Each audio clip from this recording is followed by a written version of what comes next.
La La Land. The movie is said to have been filmed in CinemaScope, like the old-time musicals, and then the screen expands from box format to wide. We find ourselves on the 105-110th interchange in Los Angeles. People listen to various forms of music in their cars. Then one woman gets out of her vehicle and starts singing Another Day of Sun to camera, a la musical, a song about how great it is being in sunny California. Someone else exits his car and joins her. Pretty soon, everyone has left their car and is singing the song while dancing in the street or on the cars that are parked via the traffic jam, everything synchronized for the full-length musical number. The song ends and everyone gets back in their cars. We are told it is winter. Traffic finally begins to move. Inside her Toyota Prius, Emma Stone, appears to be talking to someone on the phone. In his classic car, Sebastian, Ryan Gosling, honks at her to move. We realize she isn't talking to anyone but is practicing for an upcoming audition. Sebastian goes around her, glaring, while she flips him off. She then murmurs that she should probably move, as she's obstructing the traffic flow. Mia works at a coffee shop on the Warner Bros. Lot, serving the employees of the studio. When a movie star comes in for coffee, the manager tells her it's on the house, so she puts her money in the tip jar instead. Mia watches somberly as the movie star gets on a golf cart, being escorted to set. She tries to head out so she can make an audition. Her boss stops her and is shown to be pretty stringent with her. Mia rushes off so she won't be late and collides with a customer, spilling coffee all over her shirt. When Mia gets to the audition, she is now wearing a jacket over her blouse. She does her reading, giving a really honest performance where she breaks into tears. But it goes unnoticed as someone appears in the window with a message.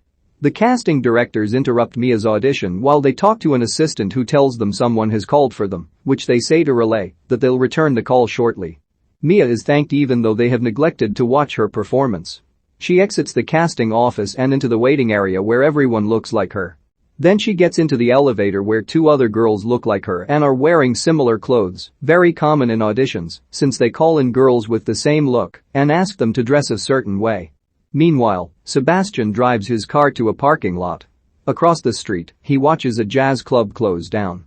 He goes home, to the rundown apartment he lives in, and his sister is there. He chastises her for putting her feet on a stool which he took from the street after a jazz club closed down, citing that one of his favorite jazz musicians had sat on it. In their conversation, it's evident that he loves jazz music, and he tells her how his favorite club is being closed down and turned into a samba tapas place. His sister points out that all his bills are overdue and that he needs to start making money. Mia returns home to the house she lives with three other aspiring actresses. They ask how her audition went, but she doesn't want to discuss it. They are all going out to a Hollywood party at the home of someone in the film industry and suggest she goes along. She is reluctant, but through a song called Someone in the Crowd, Mia's roommates point out that someone might discover her if she attends and she can ascend from being just someone in the crowd. We see the party in a classic movie musical montage with close-ups of champagne being poured and creepy older men hitting on Mia. Time moves in slow motion and the guests ballroom dance around her. The night has proven uneventful and Mia returns to her car, only to realize she has parked in a tow-away zone 9 p.m. 6 a.m. and has stayed too late at the party. She is forced to walk in heels down the canyon into the city. She walks around Hollywood and is distracted when she hears a beautiful jazz song being played on piano. It entices her to step into a restaurant nightclub called Lipton's, where she sees Sebastian playing the song.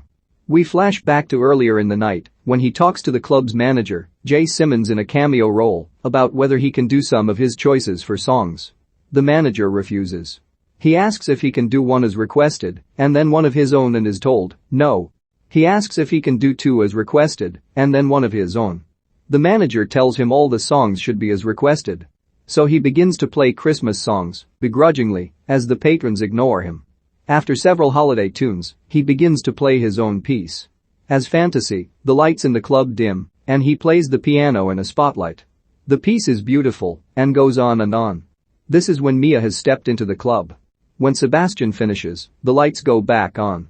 The manager pulls him aside and tells him he's fired.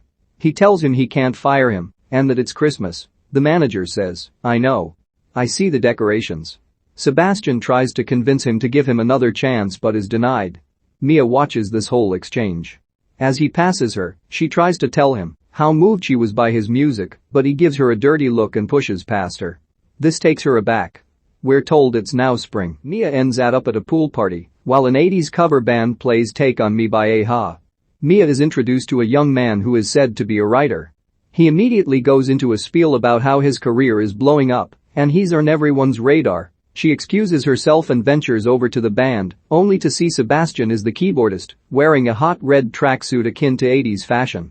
The singer asks if anyone has any requests. She shouts out Iran. Sebastian gives her a knowing look. The band plays Iran by A Flock of Seagulls with the lyrics I never thought I'd meet a girl like you. And I ran so far away. After their set, Sebastian finds Mia and tells her she can't request Iran because he's a serious musician. She playfully mocks his outfit and says she needs his wardrobe for an audition she has that week for the role of a serious musician. He asks what she does in life that puts her so high above him to critique. She tells him she works at a coffee shop on the Warner Bros. Lot, and he chastises her for being a barista yet talking down to him. After the event, the writer tries chatting Mia up again. She sees Sebastian leaving and calls out to him to get her keys from the valet as a way to escape the conversation. He asks what car she drives. When she tells him it's a Toyota Prius, he notes that all the cars are Priuses. She tells him the one with the blue ribbon. We cut to them walking down the canyon amongst parked cars. She mentions it's strange that they keep running into each other, but he deadpans that it's completely normal. Her remote car key fob isn't beeping. He tells her to put it under her chin to connect with the antenna, joking that it will give her cancer, but she'll find her car faster, so it's a fair trade-off. The two playfully bicker and then find themselves at the top of the canyon with a view of Los Angeles below, the sunset looking pink. This entire scene was filmed as one take during magic hour. They both joke that the view is nothing to look at. Sebastian begins singing A Lovely Night, a playful musical number where he says it's a waste of a lovely night to have to share it with someone like her. Mia changes from heels into tennis shoes and midway through, she joins in on the singing. They break into a Rodgers and Astaire type dance number. This whole scene is a really epic piece of cinema. When the song ends, she gets a call from Greg, who ends up being her boyfriend. He asks how long they've been dating. She says a few months. She then puts the fob under her chin and hears a chirp. She gets to her car and asks if he wants a ride. He says no, he's parked just up the hill. She drives away, never giving him any contact info. He watches her go and then heads downhill, walking a long distance to his car. Mia auditions again, first for the role of a doctor, where she has to recite jargon that she doesn't understand, then the role of a police officer reciting jargon she doesn't understand, and then she reads the role of a white woman trying to educate inner-city high school students, with the casting assistant reading the lines, "Why you trippin'," opposite her in monotone. Mia is now back at work at the coffee shop. A snooty woman asks her if a pastry is gluten-free. Mia tells her no. The woman demands a refund. She tells her she has to get her manager to approve that. When she approaches the manager, she is told that she has to work Friday, despite having an audition. She goes back to the counter and Sebastian is there. The only info he had about her was where she worked. She asked how he got onto the lot, and he said he hightailed it past security and might need to hide in the bathroom for a little bit. He asks when she's getting off work, and she tells him in 10 minutes. The lady who wants the refund demands service, so Mia tries to take care of it at the register before realizing she still needs approval. Sebastian and Mia leave the cafe. Outside they are filming a movie musical with a woman we are told is a movie star. Sebastian recognizes the process of lockups, keeping people walking by from disrupting the shot because so many movies film on his street. He asks Mia why she is an actress. She says her aunt was an actress, and when she'd visit her in Nevada, they'd go across the street to the library and check out old movies. She used to write plays and put on productions and always wanted to act. As they continue walking past the stages on the Warner Bros. Lot, Mia then tells him about her last audition for a show that is Dangerous Minds meets the Ock. He suggests that she write her own material so that she doesn't have to suffer at auditions, citing that Louis Armstrong did this. She tells him she must confess that she doesn't like jazz music. This inspires him to take her to a jazz club called the Lighthouse. As he plays piano onstage with the band, she swing dances with the crowd. She decides she really likes jazz music. She is interrupted when she gets a phone call. She has got a callback. Sebastian asks what it's for, and she said it's the Dangerous Minds ARC show, but it's not as bad as she made it out to be now that she has a callback. It's more like Rebel Without a Cause. He quotes the movie, but she doesn't know what he's referencing. He realizes she hasn't seen the film. He tells her it's playing at the Rialto and they should see it together later that week. She agrees and he says goodbye. Mia has the callback for the show and is optimistic about booking the role. But one casting director just texts on her phone, while the other one just looks at her headshot instead of her. After she reads one line, he tells her that's enough.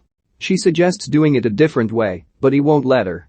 Back at home, Mia gets ready to go to the Rialto and is surprised by her boyfriend, Greg, Finn Whitrock, who remind her they're going to visit some friends at a nice dinner. She doesn't have Sebastian's contact info, so she isn't able to postpone. Sebastian arrives at the theater, waiting endlessly for Mia. Simultaneously, Mia is at dinner, while Greg has pompous conversation with his friend and his friend's fiancé about all the exotic places they've traveled to. Mia looks up at the speaker which is playing jazz music.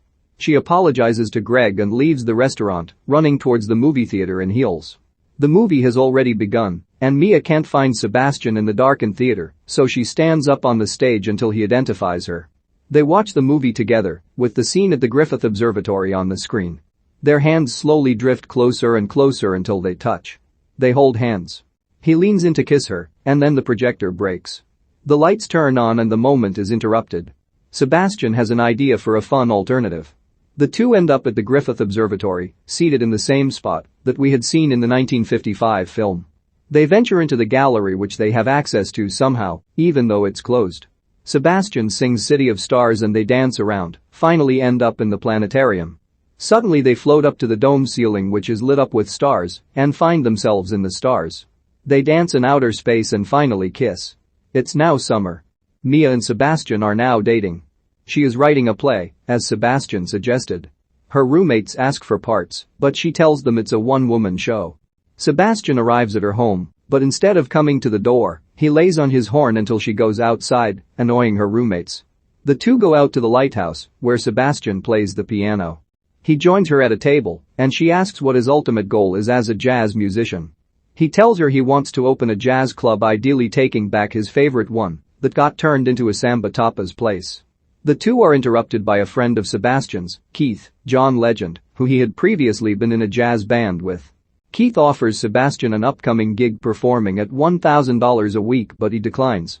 Back at Sebastian's apartment, he finishes reading her play and tells her it's incredible.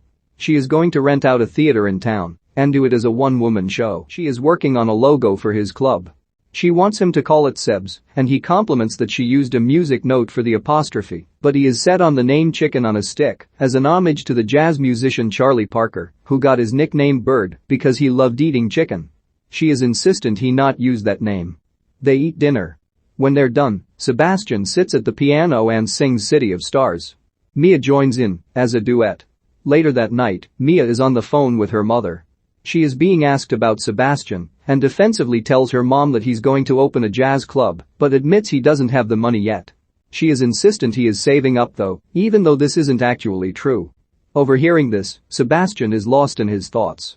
Now we see Sebastian has decided to take the gig with Keith and his band. They rehearse a song, but Sebastian keeps trying to make it sound like old school jazz, despite them modernizing it. Keith pulls Sebastian aside and notes that Sebastian has always been difficult because he's a traditionalist, but young people don't like that kind of jazz music, it has to be modernized to appeal to them, and Sebastian is foolish to cling to the antiquated past instead of focusing on the future of jazz. Mia arranges a theater rental for her one-woman show. She then attends a concert with Keith and Sebastian and their band. What begins as a jazz song turns into a dance number with samples of jazz elements, Start a Fire. The massive crowd of young people love it as it sounds very modern and radio-friendly. But Mia is surprised that Sebastian doesn't mind selling out when he is so particular in the style of music he loves. She searches his face for disapproval, but he kind of shrugs the experience off as a non-issue. It's now fall.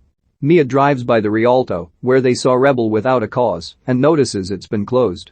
She emails a handful of people about her show. Sebastian comes home and they have dinner together. She notes that she hasn't seen him in months and is so glad they're together again. He suggests she joins the band in Boise for their next gig. She politely declines, saying she has to stay in Los Angeles because her show is 2 weeks away from its opening night. He points out it's a one-woman show and she can rehearse in Boise. She responds that the theater is set up for her in L. She notes that she's terrified that she'll be terrible, noting that while he doesn't seem to have concerns with performing, She has a lot of fear of whether people like her or not. She asks when the tour ends. He tells her there's no set amount of time, but when it's done, they will then begin recording the record and then start another tour to promote the record. The whole thing could be years. She asks him if he even likes the music they're doing. He is surprised by this and notes that the music is fine. Mia presses that he loves old school jazz. He doesn't understand why she's debating about his band. She pressured him to make money to start a club, and he went out and did that. She asks why he can't just begin focusing on the club with the money he's already earned. He tells her he's now part of something that is a success, and that's what every musician strives for. Sebastian suggests she's surprised that the band would be successful because she suspected it would fail. He then adds that she probably doesn't want him to stay in the band to keep him down on her level since she hasn't had much success as an actress. She asks if he's serious. He says, yes. This moves Mia to tears and she leaves. Sebastian realizes the dinner has been burnt in the oven. The day comes for Mia's one-woman show. Sebastian has promised to be there since he's in L practicing with his band. As he heads out after practice, Keith reminds Sebastian of the photo shoot they have that night for the album artwork. Sebastian didn't know it was that night and we realize he's going to miss Mia's show. Mia performs her one-woman show while across town. Sebastian is photographed by an obnoxious photographer who asks him to bite his lip and lower his glasses to his nose. Mia's show ends and we see that only 10 people are in the audience. To add insult to injury, when she goes backstage, she can overhear people complaining that Mia isn't that good of an actress and the show was bad or worst fear. Sebastian gets to the theater after it's closed, but in time to run into Mia exiting. He apologizes for missing the show. She is upset and has lost faith in herself. She tells him her desire to be an actress was probably just a pipe dream and she's wasted 6 years, never realizing until now that she wasn't good enough to be an actress. He tries to encourage her, but she points out she can't even pay back the theater because she had no ticket sales. She tells him she's got to regroup and is going home. He thinks she means her home in L, but she tells him she means home in Nevada. Mia flies back to Nevada and moves back in with her family. Time goes by and Sebastian is in his apartment in L. He receives a phone call, someone asking for Mia. He tells her she is no longer accessible. The woman on the phone says she was told that this was the only number she could possibly reach her after she couldn't reach her through her home number. She tells Sebastian she is with Amiée Brandt casting. Inside her childhood home, Mia notices all the acting paraphernalia that decorated her room. In the middle of the night, she is startled when someone outside lays on his car horn. Mia knows who it is immediately as this is how Sebastian would always get her attention. She goes to the window and sees Sebastian across the street with a neighbor yelling at him to be quiet. Mia joins Sebastian outside. He tells her that a casting director had called him. She was one of the 10 people who had seen Mia's one-woman show, and now she wants Mia to audition for a movie the next day at 5 p.m. Mia isn't sure if she wants to travel all the way back to L to get her heart broken again. Sebastian tells her he'll be outside her home at 6 a.m. if she's there. He'll drive her. Otherwise, he'll go back without her. She asks how he found her, and he points out it's the house across from the library. She had mentioned this in the story about her aunt inspiring her to become an actress. Sebastian returns the next morning and parks outside of her house, but she's not there. He drives away, and then Mia steps into frame, telling him she was delayed because she got them coffee. She hops in the car and they drive to California. He takes her to the audition, which now is just them in the waiting room, unlike her previous. She is immediately called into the audition room, where both Amiée Brandt and her assistant are friendly and happy to see her, already familiar with her from her play. Mia is told that the film will have a 3-month rehearsal and then a 4-month shoot in Paris. There is no script, as it will be more akin to French cinema of old, so for her audition, they ask her to tell her a story. She thinks for a bit and then begins to tell them about how her aunt lived in Paris once. This monologue turns into a song, The Fools Who Dream, about how Paris is the place for dreamers. Mia and Sebastian go back to Griffith Park to catch up after their absence from each other. He asks how the audition went, but she is afraid to be positive and get her hopes up. Mia asks Sebastian where they are now. He tells her Griffith Park, but admits he's joking. He tells her he doesn't know where their relationship stands, but he doesn't want to be the one to keep her from her dream. He is confident she will get the part, and she has to devote all of herself to the opportunity, just like he did with his music. And that doesn't include him. We see a palm tree and are told it's winter. But then we pull back to see it's actually a scrim with a palm tree, and we're on the Warner Bros. lot. We're told it's 5 years later. Mia goes into the same coffee shop she used to work in. The new manager and employee are a bit starstruck and tell her the coffee's on the house. Like the movie star in the beginning of the film, Mia puts the money she intended to pay for the coffee within the tip jar and then goes outside to a golf cart where she's chauffeured to a set. Meanwhile, Sebastian gets out of his car and walks into a jazz club with a movie poster advertising Mia's latest film on the side of the building. Mia goes to her expansive home and greets her husband, who is revealed to not be Sebastian but David, Thom Everett Scott. The babysitter watches their daughter and David and Mia go out to an event, supporting a colleague in the industry. But they get stuck in gridlock traffic with no cars moving. Mia notes that this is what she doesn't miss about the city, letting us know she's bi-coastal, but based mostly in New York. She suggests that David exit the freeway and they go out to dinner instead. After dinner, Mia is walking to their car, but the sound of jazz music convinces David to scope out a nearby jazz club. He asks if Mia wants to check it out and she agrees. Inside, the club is packed with hundreds of people as the band is finishing up a song. The club's owner goes onstage to welcome the crowd and thank the band, and it's revealed to Mia to be Sebastian. Mia watches, astonished, and Sebastian notices her, temporarily losing his cool demeanor. He takes the spot of the pianist and begins to play City of Stars. The lights dim on him and he plays, lit only by spotlight. When it's over, the lights turn back up, and we find him back in the restaurant where she first saw him playing the same song on the piano, with an identical lighting cue at the end of the song. Once again, Sebastian is fired by his manager, Simmons, for not sticking to Christmas tunes. He walks by Mia who tries to compliment him, but instead of brushing her off, as before, he grabs her and kisses her. This begins a lengthy epilogue, a 10-minute musical number where Mia and Sebastian dance from one set to another, symbolizing what their life could have been together. It starts with all of the restaurant's patrons and the manager dancing. Then we see their entire story depicted in a long interpretative dance. They walk by the movie star filming on the Warner Bros. lot and then they're inside a soundstage with people dancing on a recreation of the 105-110th interchange, while a camera crew films. Then they're back at the jazz club with Keith approaching Sebastian, but Sebastian turns him away before he can even say hello. They're in Paris with Mia filming a movie and becoming a star. They end up getting married. Now we see them as a couple, with her returning home, but it's a more humble abode than in reality. Instead of David and her daughter, it's Sebastian and her son. They leave the baby with a babysitter and end up in the same exact gridlock traffic. Mia now suggests to Sebastian that they blow off the event and go to dinner instead. She stops by their parked car, but he leads her into the jazz club.